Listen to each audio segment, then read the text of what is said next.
गणाधिपतये नमः। सुमुखस्यैकदन्तस्य कपिलो गजकर्णिकः लम्बोदरस्य विकटो विघ्ननाशगणाधिपः धूम्रकेतुर्गणाध्यक्ष बालचन्द्रगजाननः द्वादशैतानि नामानि फटतृणयादवे विद्यारम्भविवाहे च प्रवेशे निर्गमे तथा महागणाधिपतये नमः।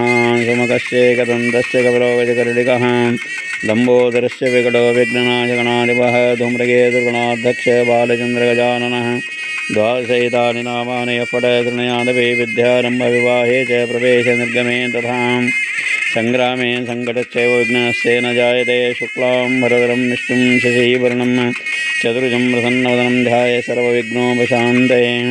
अभीष्टार्थसिद्ध्यर्थं पूजतो सुरासुरैः सर्वविघ्नहर तस्मै श्रीगणाधिपतये नमः। वक्रतुण्ड महाकाय सूर्यकोटि समप्रभा निर्विघ्नं कुरु मे देव सर्वकार्येषु सर्वदा। ओमाप्यायस्य मे तुते विश्वतः सोमरुष्टियं भववाजस्य संगते। ओं तच्छम्योरार्णीमहे गातुं यज्ञपतये दैवी स्वस्तिरस्तु नः स्वस्तिर्मानुष्यभ्यः ऊर्ध्वं जिगातवेशजं शम्नोऽस्तु द्विपदे शं चतुष्पदे। ओं शान्ति शान्ति शान्ति। क्राविण्णोऽकारशं ज्येष्ठोरस्वस्यभाजनः सुरभिनो मुखाकरत्प्रणा आयुग्नस्तारिषद स्थापितदेवताभ्यं नमः। दधिस्नानं समर्पयामि। ओं दधिक्राविण्णोऽकारशं ज्येष्ठोरस्वस्यभाजनः सुरभिनो मुखाकरत्प्रणा आयुग्नस्तारिषद स्थापितदेवताभ्यं नमः। दधिस्नानं समर्पयामि। दधिस्नानानन्तरम् ओं घृतं मिमीक्षे घृतमस्य योनिर्घृते श्रीतो घृतमुपस्य धामा अनुस्वधमावह मादयस्व स्वाहा कृतं वृषभवक्षे हव्यं स्थापितदेवताभ्यं नमः।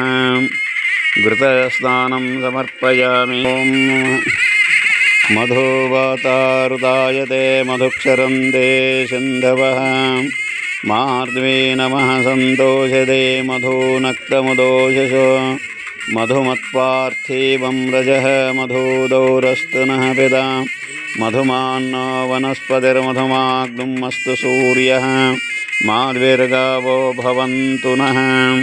स्थापितदेवता ओं स्वादुः भवस्व दिव्याय जन्मने स्वादुरिन्द्राय सुहृतो नाम्ने स्वादुर्मित्राय वरुणाय वायवे बृहस्पतये मधुमामदाभ्यः स्थापितदेवताभ्यं नमः।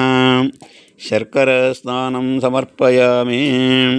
महाफलोदकेन स्नानं या फलनीराफलपुष्पायाश पुष्पिणीः बृहस्पते प्रसूतास्थानमुञ्चन्तम् असः सहे रत्नानि दासुषे सुवाते सविदापकः चित्रमीमहे।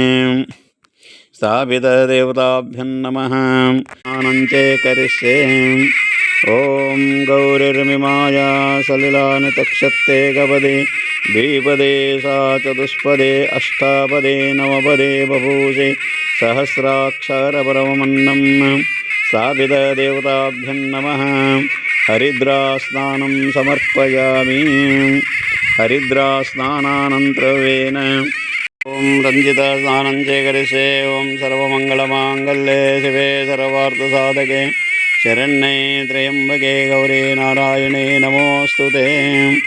ओं जातवेदसे सुनवां सोमं मरादेतो अनिदः अतिवेदः सनःपरिषदे दुर्गाणि विश्वानामेव सिन्धुं दुरिदात्यग्निः तामग्निवर्णां तपसा ज्वलन्तीं मयिरोचनीं कर्मफलेषु दुष्टाम्।